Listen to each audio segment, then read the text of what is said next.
Experiencing constant modem reboots with your Rogers service? It's a common issue, but often fixable. Rogers modems, especially DOCSIS 3.1 models like the Hitron Coda series, typically reboot due to three main reasons: power supply problems, overheating, or firmware bugs.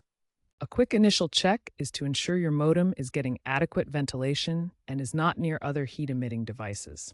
Also, verify that you are using the original power adapter supplied by Rogers. If issues persist, a simple modem restart can resolve temporary software glitches.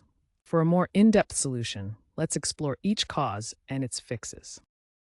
First, address the power supply. Ensure it's securely connected and delivering stable power. Fluctuations can trigger reboots. If the adapter is damaged or not the original, Rogers may offer a subsidized swap. Next, tackle overheating. Clean any dust from the modem's vents and consider a small fan to improve airflow, particularly in stacked units or confined spaces. Lastly, update your modem's firmware. Rogers now mandates annual checks through its app.